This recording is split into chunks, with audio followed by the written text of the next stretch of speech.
December is right in the heart of the holidays, and for many, it marks a season of end-of-year giving. So how does one know the best way to give? What is truly meaningful and supportive for families? Is our presence really enough of a present? Welcome to Wondercast, a collaborative community podcast supporting families navigating the complexities of chronic illness.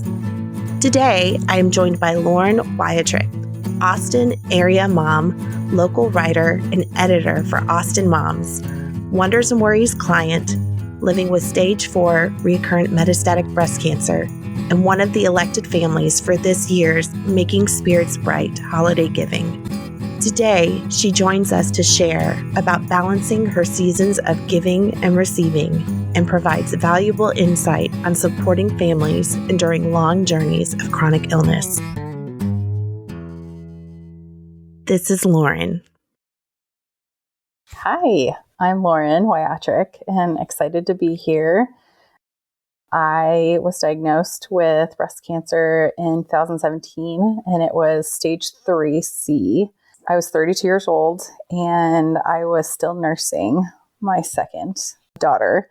And so we had no idea that that was coming. We didn't even think that that was possible because I remember hearing like, if you breastfeed, then it's a chance you won't get breast cancer. And never in my mind did I ever think it could be breast cancer. I had thought I had a clogged milk duct because I couldn't nurse on one side and that's all I thought it was. And then later we found out there was actually a tumor blocking the milk. So it was right behind my nipple. And that's why we couldn't nurse.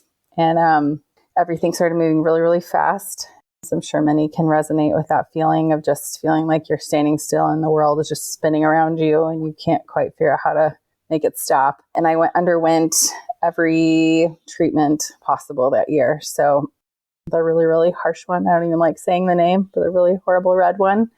And so all summer long, I did chemo treatments. And then I had a unilateral mastectomy. And then I had radiation for a month. And then we did another oral chemo, hoping to prevent it from coming back. And then that following year, I had my deep flap constructive surgery. And then we thought we were in the clear. And then 2020 happened. And 2020, I think, changed a lot of things for a lot of people, especially in the cancer world. And so something started coming back, but I couldn't get in and had a telehealth appointment. And it was just a little chaotic. And then all of a sudden I couldn't breathe. And that also became even more chaotic because of COVID and people not believing me. So that was really hard mentally and physically. And finally, we went to a ER and found that I had a collapsed lung and I had a pleural effusion. And when you look up a pleural effusion, one of the top things is that breast cancer can cause it, which we had no idea that was even something that could happen. And so quickly, my oncologist got me in the hospital. We had drained my lung. It was a whole crazy fiasco. As if anyone has gone through surgery and hospital stays, it just can be really nutty and scary. You just don't know what's going on. But we finally figured out how we got it settled, but it had moved to metastatic. So 2021, almost 4 years exactly after my original diagnosis, everything moved to metastatic. And so we got on another medicine, was okay for about a year. And then my cancer started resurging this past month. And so we had to change our plan to a new medicine. And now we're just trying to figure things out as we go. My daughters, when I was diagnosed, were 3 and 1, and now they're 6 and 8. So that's all they've ever known, which is kind of a weird and wild thing to raise your kiddos that cancer is normal in our house. So I'm sure some other moms might resonate with that too, that when they're playing, sometimes they play cancer and their friends look at them like, what are you talking about? And other people are like alarmed looks on their faces. And it's just like, well, that word is normal in our house. With everything, I started thinking about and praying about just like what would bring little sparks of joy into my life. And I've wanted land for a long time, but it's hard to find, especially with everything happening with real estate. So my husband said, well, what would you like? And I said, chickens. And he said, all right, let's go get some. So 2 years ago, our daughters opened up a present with 4 baby chicks inside on Christmas morning. And ever since then, we've added 6 more. We have 10 chickens in our little suburban homestead. And I'm trying to learn how to garden, but it's really hard. I think I have 1 yellow tomato growing in the backyard right now. Which is impressive. Thanks. It will be a tasty tomato. Those squirrels are vicious. And we homeschool. I'm homeschooling mommy, and I just felt like that was a way for me to spend as much time with him as possible because I just don't know, what the future holds. So I want to be with him as much as possible. So we've just created a little cozy life, tending like we live on land in the middle of suburbia. So that's a little bit about me and my story. My faith is a huge, huge part of my story too. That's what keeps me going in our beautiful community. I think one of the things that you and I have talked a lot about is how chronic illness is unique and that it far outlasts the typical standard recovery season that you see when you have a hip replacement surgery or the flu, or maybe even, I don't know, like you have back surgery, or you have this season where you just are injured and you're recovering. Even when you have autoimmune illness, you might go into remission for a season or for a little bit, but then you're going to have flare-ups more than likely. And so for our families that are on here with rheumatoid arthritis or ongoing autoimmune diseases that also are supported through Wonders and Worries, they too understand just the exhaustion that comes with chronic illness and feeling like you're having to continually face this as you grow and as your family grows. I think you hit it beautifully that this has grown up with your children and this has been a part of their life from the very beginning. I think that that's something that's hard to explain to somebody that maybe doesn't have that experience or have been touched by illness in that way, chronic illness in that way. How are you able to maintain living with hope and living with illness and being the support of recipient of support kind of simultaneously? That's kind of a hard balance, I would seem like juggling all of that kind of feels delicate. And do you feel like you said sparks of joy is something that helps you, and your faith obviously is something that really gives you that spiritual strength? What are other things that you have found to kind of give you that balance to be able to maintain hope, but acknowledge this is my story. This is not going away. I think one of the big things to do is give yourself grace. And I mean, sometimes you really truly just have to focus on a minute at a time and nothing more than that, because more than that, I think for cancer patients gets super overwhelming, even more than looking out farther than a day or a week. It just is like, especially when you're in the thick of treatment, it's just too much. So giving yourself the ability and the freedom to I am just going to take it minute by minute, hour by hour. I think that really, really helps just put things into perspective. And then just, I think for, one of the hard things too, I feel like with cancer patients is with all the medicine, you're dealing with so much stuff, so much brain fog.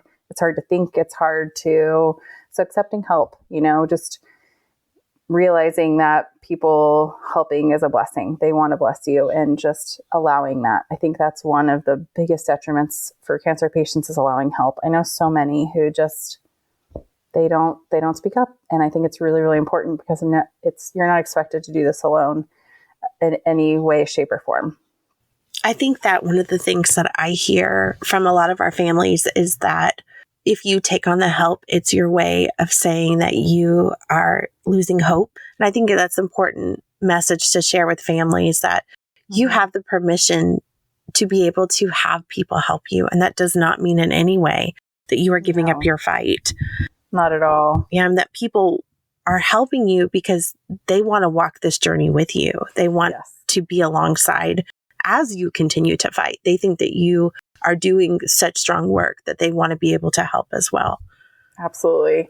I think that it's easy I think we just have this natural inclination in our human form to feel like anytime we accept help that we're like giving up something, or we feel guilty, or, however we process that. And it's such a lie. It's like I said before, it's blessing. So I think when through life and the ebbs and flows of life, we are either in a season where we can give or we're in a season to receive. And I think that is a good thing, because think about when we love to give. Well, we have to give.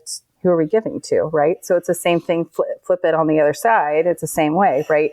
So you're allowing people in to your journey. You're allowing people to support you. And it's a blessing for them to give. I mean, I've been told that over and over again, that when people have, brought us a meal or help with the girls or whatever it might be, it's a blessing for them to help. And so I think that's just something that we all as cancer patients just have to work on that in our journey and work on that in our mental space to just accept that help and how good it feels to be supported by a community rather than feeling like you have this burden of holding this all on our own. And we're not expected to do this all on our own. The reason that I loved to have you on, particularly right now, is because the holidays is a great time to give to families in need, particularly families in your communities that might be facing chronic illness, be that diabetes or heart disease or lung disease, ALS or cancer. Looking for them in your community might be a very easy thing to find, or for other people, it might be more difficult. So I suggest you reach out to your kids' school counselors, could be a great resource, or your church leaders, maybe coaches for teams that your kids play on if you're looking for families to support, because there's a good chance that they will know other kids who have parents that might be facing similar illnesses. And kind of thought that maybe you and I could talk about things that are really supportive for families that are facing chronic illness. I know that we all have the best intentions to give things that are supportive for us, but I think hearing firsthand from families that are really going through it, it might give a better idea of the kind of things that are really supportive and help people know where to go to look. Yeah, absolutely. I mean, I remember when I was initially diagnosed and that summer was really, really hard. I still had a baby in diapers. So someone dropping off diapers was super helpful, and they didn't have to do anything other than literally put them on our porch. So I think getting to know your families wherever you're finding them from, the Breast Cancer Resource Center is also another great place for finding families. They always have families that need to be supported. And then you have a little bit more of specifics on their needs. But I mean, grocery gift cards, HEB gift cards are so helpful. Gas gift cards are so helpful because most of these families are just pouring their money into medical bills. That a lot of these other things they're hard, and they have trying to scrounge up, all their money and trying to figure out budgeting. And I don't care what family you come from or what your financial situation is, cancer can put anyone to bankruptcy regardless of their financial situation because it's just really hard. Some of these medications cost, oh my gosh, mine last one that was on was like $3,000 a week for this medication. That's so much. It's astronomical, and no one's expected to handle that on their own. That's way too much. And so just really finding the needs that you have to make sure that when you're doing this is that you're doing it for them, right? You're not necessarily doing it for you, you're doing it for them. So you have to find out what's really going to be a blessing for them. And food is always a blessing. And, get a little, specific things like gas is always going to be a blessing. Really tangible things like that are always going to be helpful for people when they're going through these chronic illness journeys that just never go away. And then we talk about other things like maybe things like service, partnering with other families or other people in your community, house cleaning services, lawn care services, if it's that time of year for wherever you live. We talked about even, things like going and picking up the groceries. Like maybe the groceries have been ordered online and it's curbside. You can go pick them up and have them delivered, or pay for a delivery service to deliver the groceries. Things like those can be so helpful when maybe the side effects of a chemo is lethargy, or your hands hurt, or your feet hurt, or vertigo, or there are a million different things that can happen that can make movement and mobility very difficult. And so just anything that can help ease that. Another thing I look at as a parent that we've heard from so many of our families is opportunities for your kids to just have fun. And I feel like maybe more so now that your kids are older. I think when they were younger, it was more meeting their basic needs, right? Somebody there to help with, putting them down for a nap or babysitting them so you could get a nap and get some rest and some downtime. But now it's helping them do this really fun camp that's great for sports that they love to play. Or, there's this really incredible equine therapy that they can do. Let them go try that. Or there's this incredible Girl Scout camp that they want to do for a week. Let's let them try that. Or go on a play date with a friend. I think there's a lot of different ways you can love on a family that don't have to be expensive, that can be so meaningful. Yes, absolutely. I agree. One of the things we always said was we didn't want my health battle to affect my kiddo's childhood. And, it's hard, right? I mean, it's going to affect it, but we don't want to eliminate all the fun things that kids can do, just like you were mentioning, like being able to go to volleyball camp or horse camp or art camp, or, there's so many different fun things to do for kiddos. And with families who are battling, all these different chronic illnesses and medicine and medical bills piling up, it's hard to find margin for that. So those kinds of gifts are such a blessing. We often say that we would rather have experience and memories together than stuff, because those are the things that we're really focused on now. So those are the gifts that to us just are so incredible, because that's what we want now. It's just make memories together and experiences. And there's so many fun things to do in the holidays. There are so many. Some of those things. Yeah. So for Austin, like going to Mozart's, with your kiddos, like that's such a fun little thing to do. And there's so many fun opportunities like that. To be able to give families those opportunities that's such a blessing. I agree. And a lot of it is outside. So if you're worried about being immunosuppressed or about germs or about being inside, there are so many open air outdoor events in the holidays, which I think is incredible too. I think now is a great time to be able to go do that, because there are a lot of walk through Christmas lights, go look at holiday, outdoor, everything. There's so many. I feel like there's that drive-through one. Isn't that drive-through one going south, like in between Austin and San Antonio, I think? Santa's Ranch or something. You can drive through. That's right. Even, if you need to be, and isolate in your car, that's a easy way to hop in your car and drive through there. That's a fun thing to do. There's one over by College Station that's supposed to be incredible. Santa's World or Santa's Wonderland, or I don't know. They're all so amazing. So fun. I know. They're all fun. One of the things that one of my parents shared with me is, and we talked about it last podcast with the teenagers, how much they just really struggle with people saying, "How are you?" And what a overwhelming question that is, and how that question fills them with anxiety. And instead of saying, "How are you?" look for opportunities to maybe serve somebody or gift somebody something. And then when you're in that moment with them, you will be able to see firsthand how they are. And then you won't even have to ask, because you'll know. Or in that moment, it's a little bit less overwhelming to say, "How are you?" So one of the things that a mom once told me is she wished that less people said, "How are you?" and more people said, "I would love to bring your family dinner this week. What night is good for you?" Or instead of saying, "What do you need?" say, "I would love to come and decorate your porch for Christmas. What is a great day for me to come this week?" And then just tell them, and then let them do it.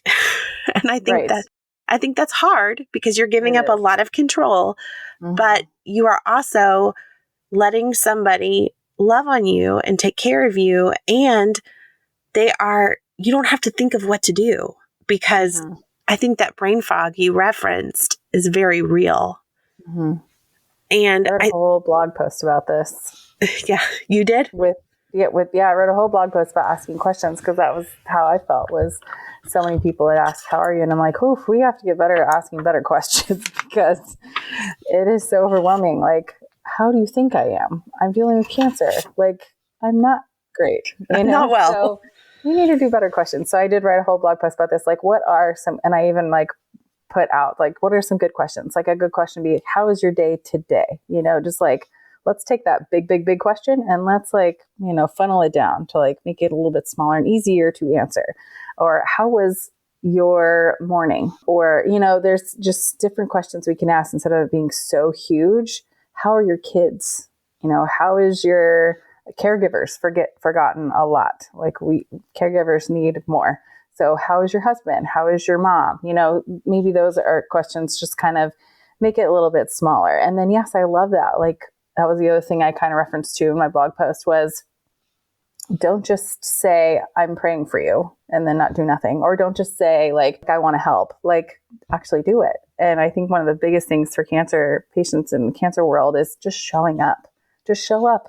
Being present is the biggest gift you can give anyone who's going through this, especially chronic, because it's never ending. This is a marathon that is likely our entire life.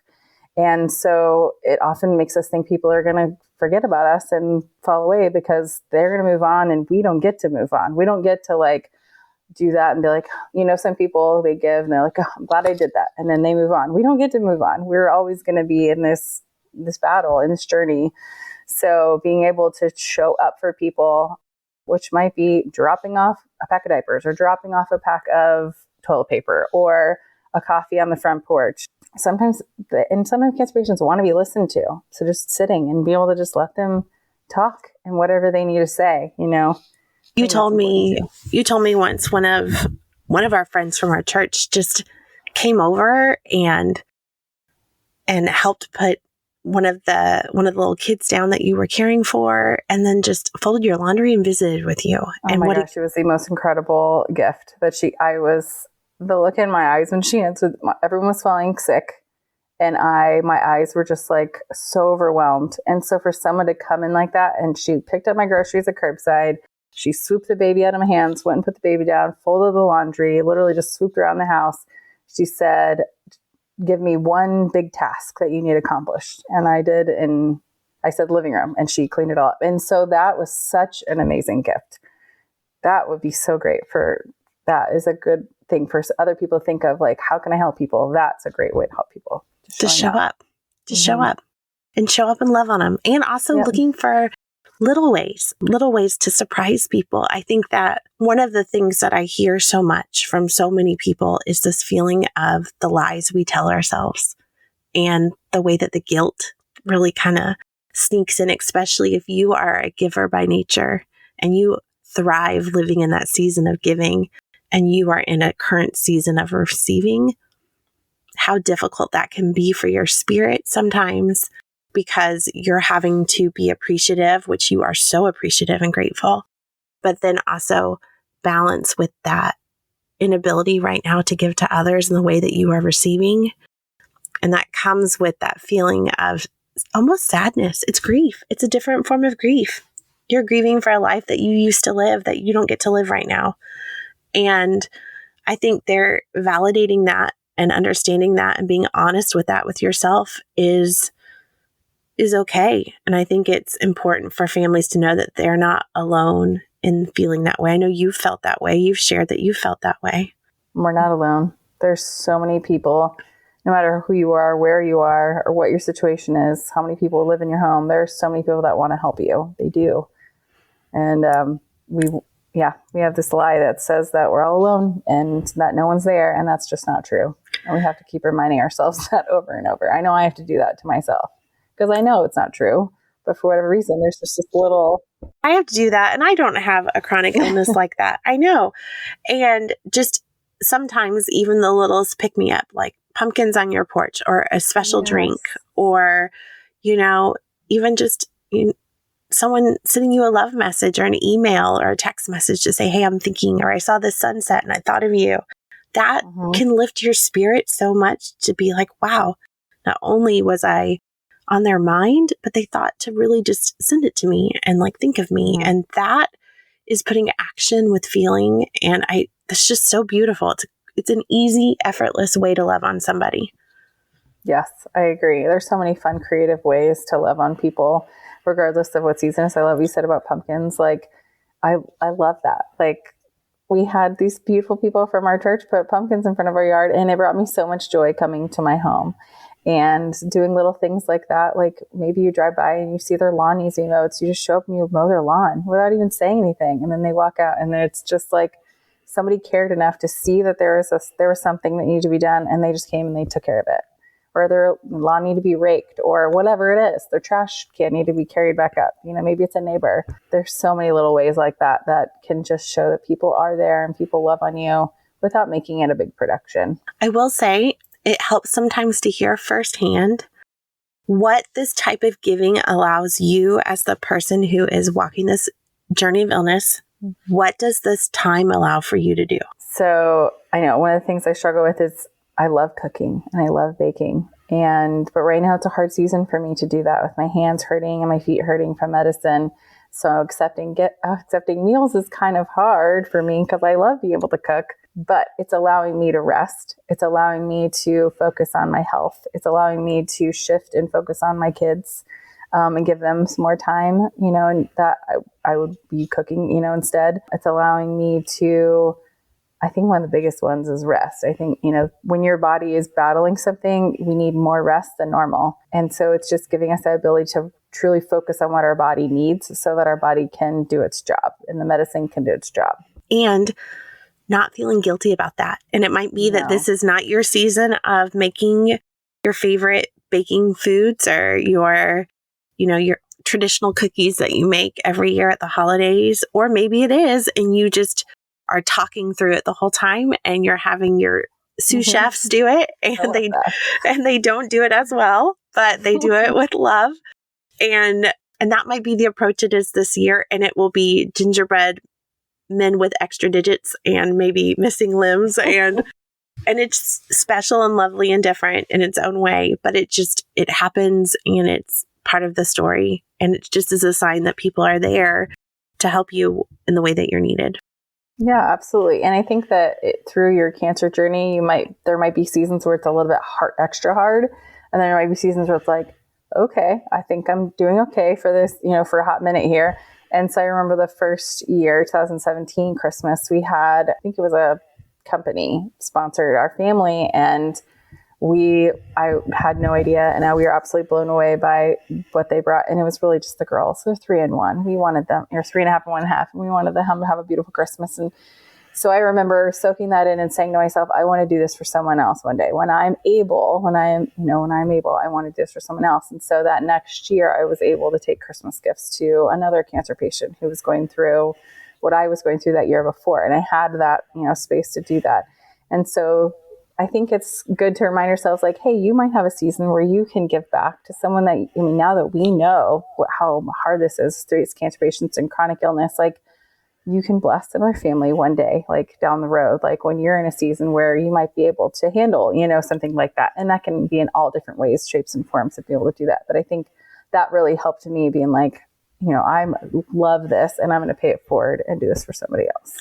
And you'll be able to say, I'm here to support you. And I can say with certainty, when you give someone a hug and say, hey, I know how much this stinks. You really do. And you're not just some stranger coming in with presents. You're somebody coming in who gets it and knows. Yeah. And you not only are giving that gift in the future, you are someone who's also walked that road before too. And so I think that that's a double gift, right? Because you're also inspiration. A ripple effect, and hopefully it'll keep going. And so we encourage you to continue to clean out your closet and definitely purge all those stuffed animals, but maybe don't gift them to your nearest organization.